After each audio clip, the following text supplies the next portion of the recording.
leprosos. Ele estava de longe de gritava, dizendo: Jesus, mestre, compadece-te de nós. Ao vê-los, disse Jesus: ide e mostrai-vos aos sacerdotes, porque seu perigo é esse. Muitos deles, vendo que foi,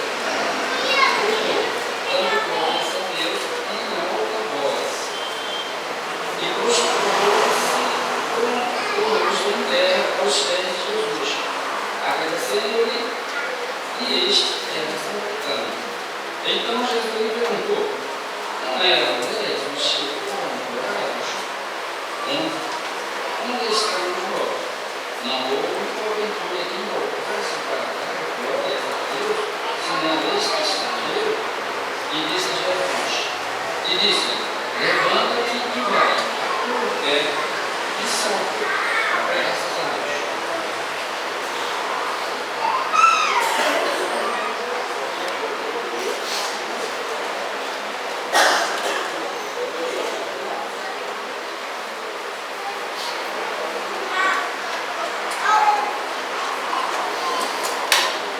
A situação do mundo hoje é semelhante aos 10 leprosos. Doente e longe de Deus. O leproso, quando contraria a lepra, ele era afastado da sociedade da mesma forma que o homem, quando comete pecado, ele se afasta de Deus. O homem, quando comete pecado, ele é afastado de Deus pelo próprio pecado. Caso de Adão, quando ele pecou, saindo da presença de Deus, longe, e logo foi em seguida que Deus o procurou, perguntando para ele: onde está? O pecado tinha separado o homem de Deus. Perdeu a comunhão com o Senhor, perdeu a comunhão com Deus. Essa é ainda a condição do homem no mundo atual, longe de Deus. Quando nós pecamos, também somos afastados de Deus da mesma forma quando o leproso contraía a lepra. Ele era afastado da sociedade. E o homem, quando peca, ele é afastado da presença de Deus. Por isso, ele precisa se arrepender do seu pecado. Ele precisa ser remido dos seus pecados através do batismo, para poder voltar novamente a ter a comunhão com Deus. O leproso é uma figura típica do mundo hoje. Doente, longe, sem poder se aproximar de Deus. Por isso o leproso falou bem alto, de longe. Ele disse: Senhor, tem compaixão de nós. Ele não podia se aproximar de Jesus exatamente por causa do seu pecado.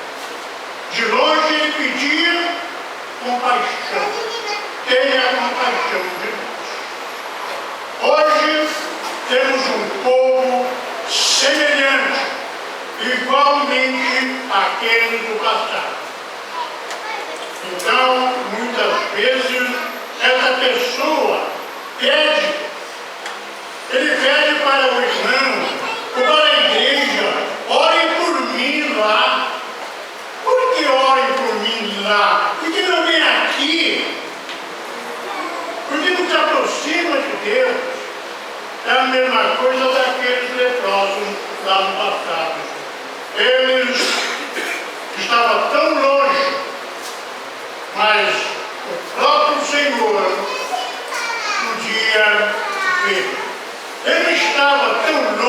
Deus por causa do seu pecado, porque Jesus o podia ver. Jesus podia ver cada um no seu pecado. Eles não mandaram pedir, eles foram ao encontro. Você já viu que você tem alguns amigos, ou até irmãos, quando encontra com você na rua ou em qualquer lugar, ele diz: irmão, olhe lá por mim. Por que não vem aqui, ele mesmo, para fazer o seu pedido, para ele poder orar junto com aqueles irmãos que vão orar por ele? Eles não mandaram pedir, eles foram ao encontro de Jesus.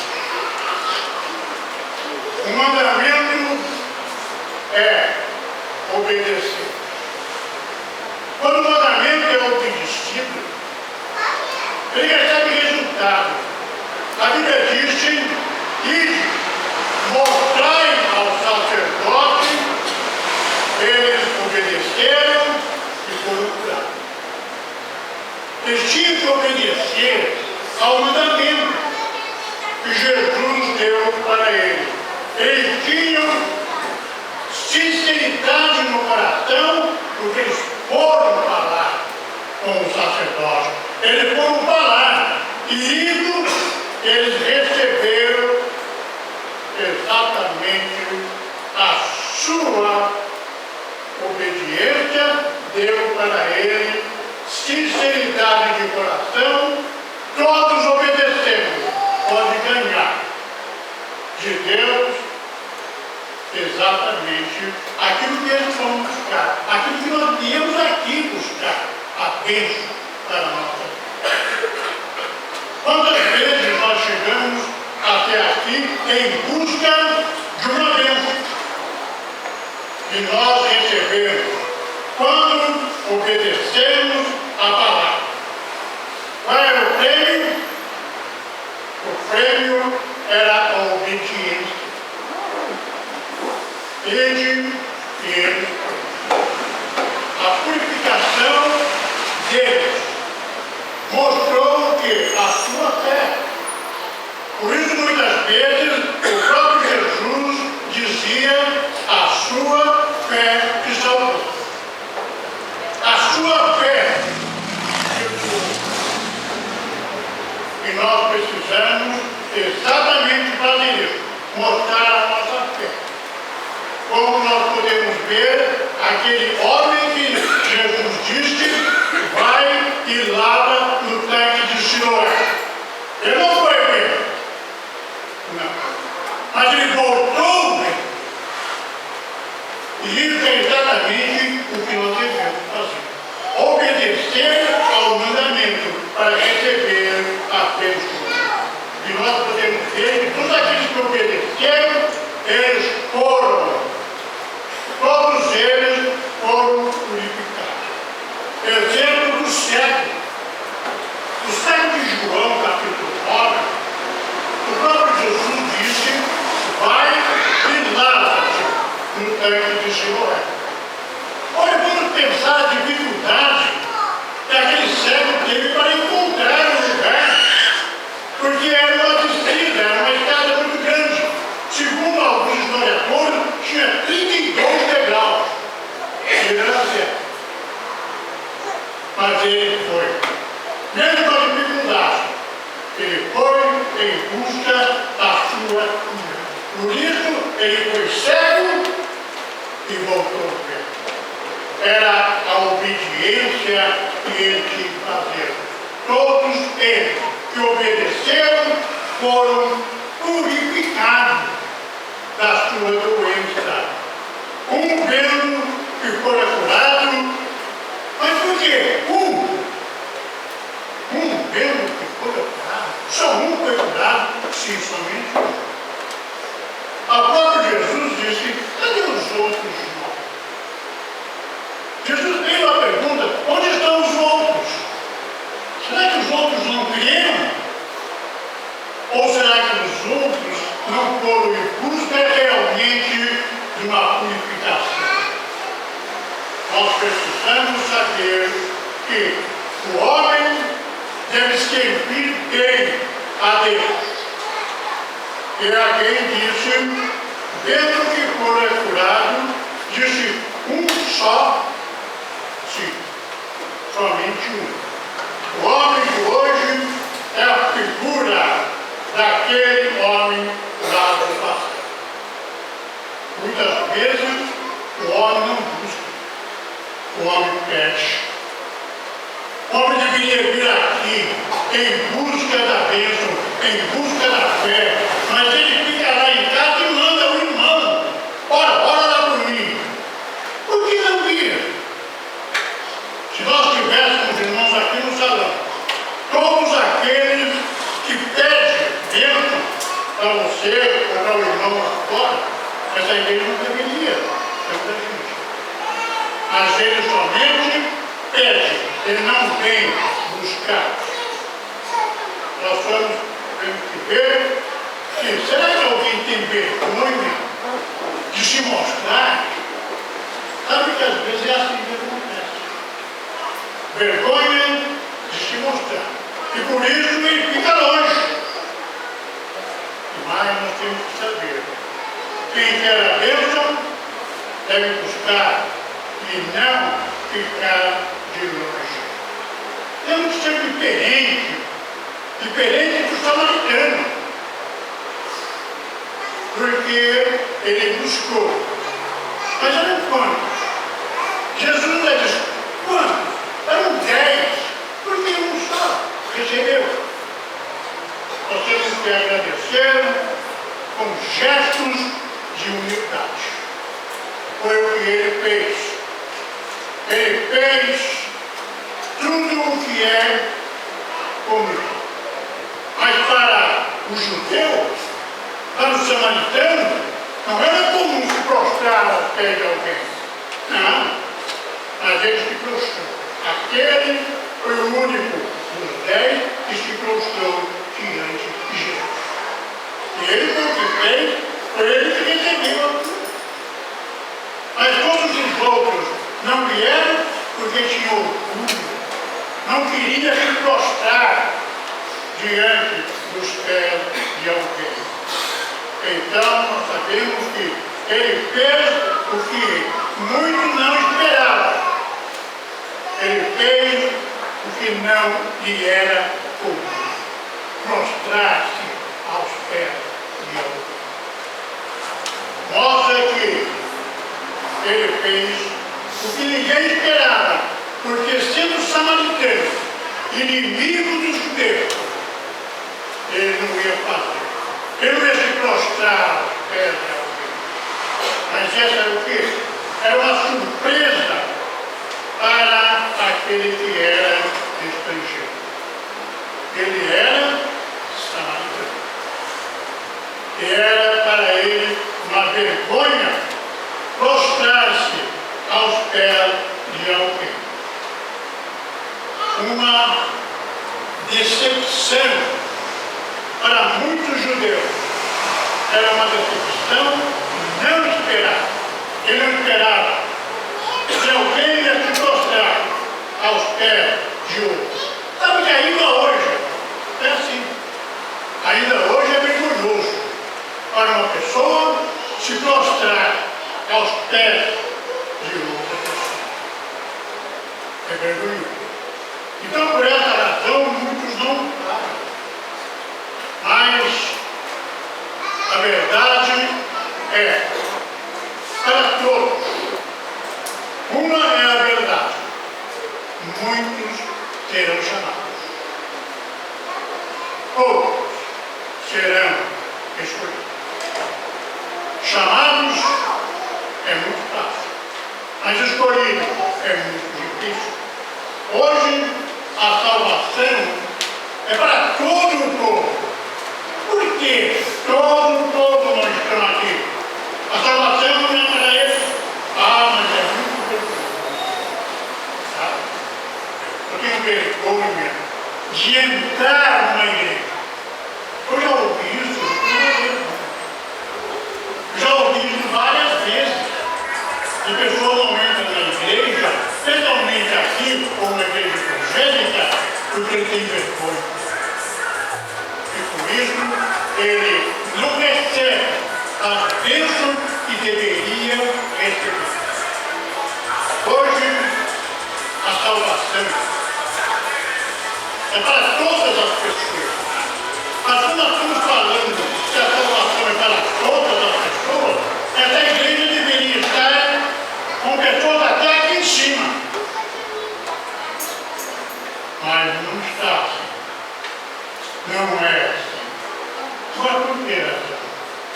Será que é vergonhoso para o homem entrar naquela porta? Será que é vergonhoso para o homem entrar numa igreja evangélica? E por essa razão, aqui, somente um. Olha o que a Bíblia diz.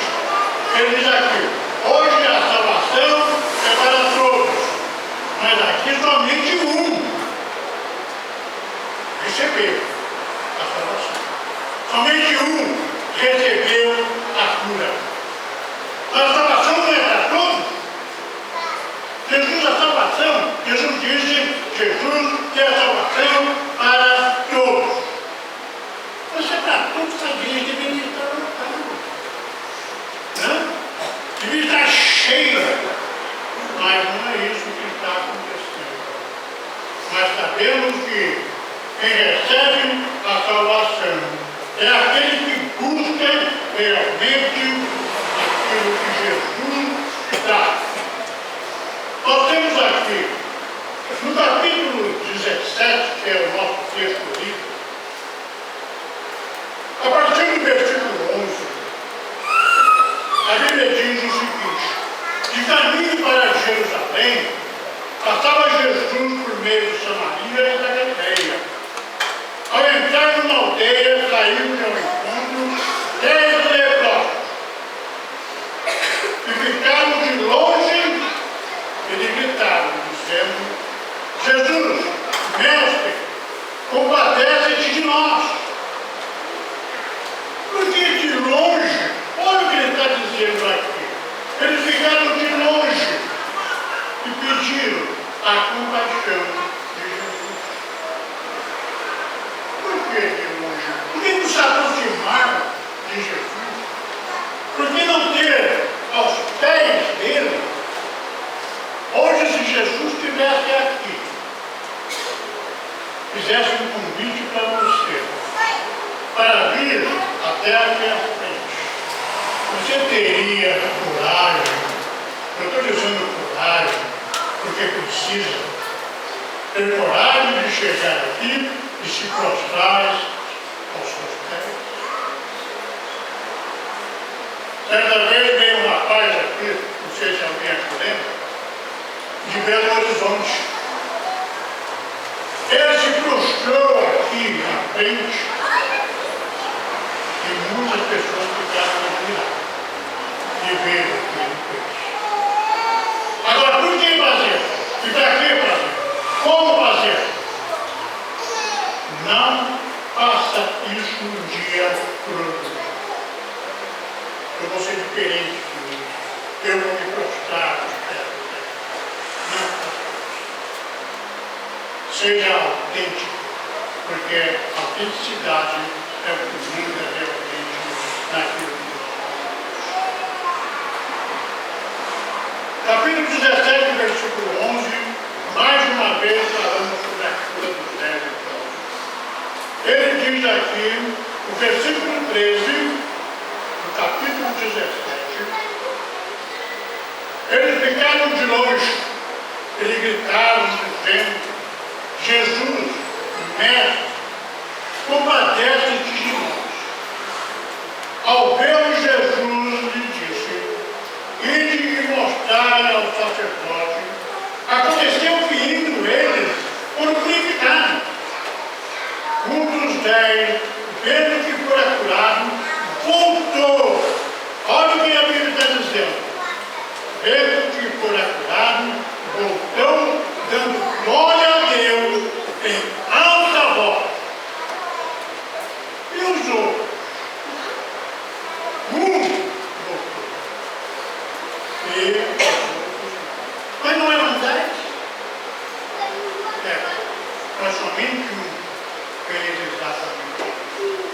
Ele prostrou-se, rosto em terra, aos pés de Jesus, agradecendo-lhe este era samaritano.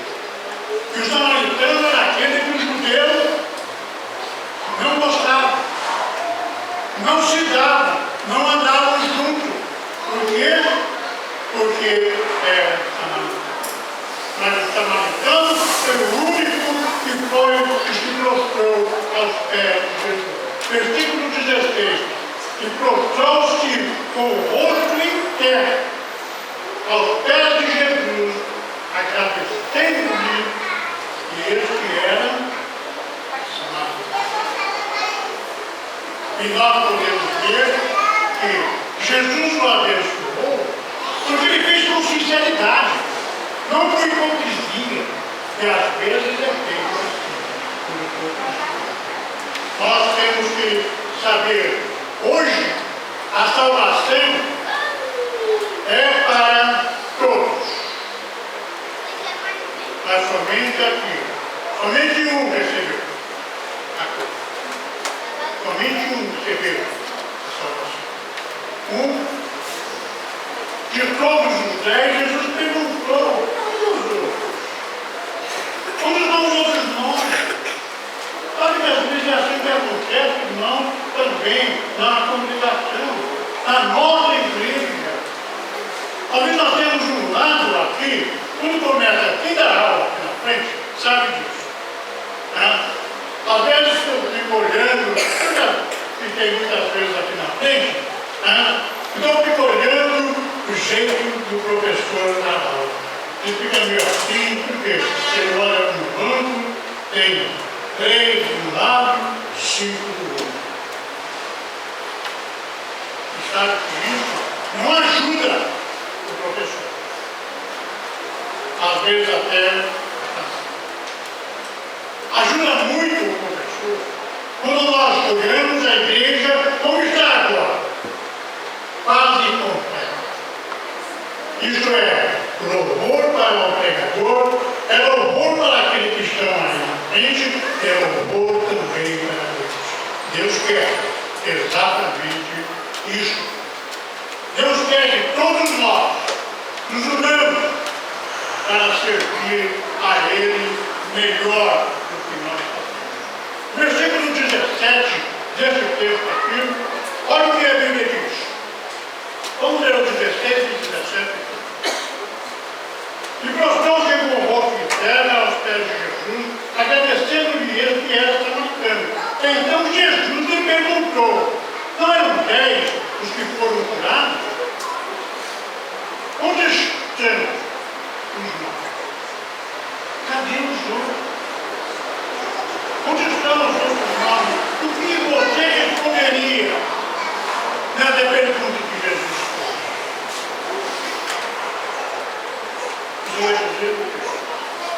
A pergunta era contundente: onde estão os outros 9? Onde estão os que foram curados? Não houve porventura quem voltasse para dar glória a Deus, sendo este estrangeiro. Somente um estrangeiro voltou para dar glória a Deus, para prostrar-se aos pés de Jesus. Disse então, olha o versículo 19 como um versículo importante. Diz-lhe: levanta-te e vai. A tua fé te salvou. Agora, nesse texto, a tua fé te salvou, é que deveria vir a pergunta: onde estão os outros 9? Não teve salvação para ele?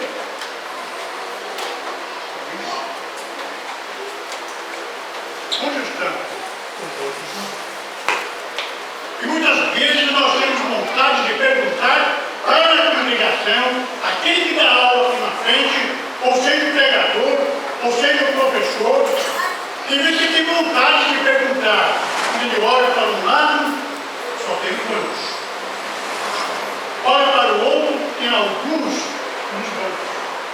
E às vezes eu tenho vontade de perguntar: onde estão os outros?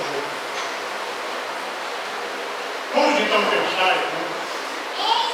Que a nossa presença, não é que a minha presença vai me dar para mim louvores, mas a minha presença é importante, muito importante. Talvez não seja importante para mim, mas é importante para o meu irmão do lado, é importante para o meu irmão do outro lado. Sabe que é muito importante isso? Quando o seu irmão olha para um lado tem alguém, olha para o outro lado tem alguém, na frente tem alguém, ele tem mais vontade de servir. E isso depende de você. Depende de você. Você precisa estar aqui. Você não vai salvar o seu irmão, mas vai ajudar na sua fé. É isso que é importante. E por essa razão, a Bíblia diz, olhe bem o versículo 19. Disse-lhe, levanta-te e vai. A tua fé. Você pode ajudar a fé do seu irmão crescer. Você pode ajudar a fé do seu irmão permanecer. Ele vai estar sempre aqui. Por isso, faça aquilo que realmente a Bíblia ensina. E você não vai ser louvado, porque o louvor deve vir do Senhor, e não do seu irmão. O seu irmão não vai te salvar, mas vai te ajudar a chegar até Jesus. Então vamos pensar, irmão, que você é importante para o seu irmão. Parece que não, mas é. Você já viu como é importante quando você está sentado no banco? Onde percebi isso? Se eu não estou ali, mas estou sempre percebendo as coisas que acontecem. Alguém estava sentado no banco sozinho. Aí chegou alguém e sentou ao lado. Parece que ela cresceu. Ela ficou mais alegre, ela ficou mais visível. Então nós temos que entender. Você é importante para o seu irmão. Não vai salvar, mas vai ajudar ele a crescer também. Então vamos pensar nisso. E qual é a sua importância na salvação de alguém ao seu lado? É importante. Você parece que não é importante, mas é. Você é muito importante para alguém que quer realmente ser salvo. Ele depende de você. Quando vez alguém diz para você assim, vamos à igreja? Quando a pessoa fala, vamos, é que ele não quer vir só.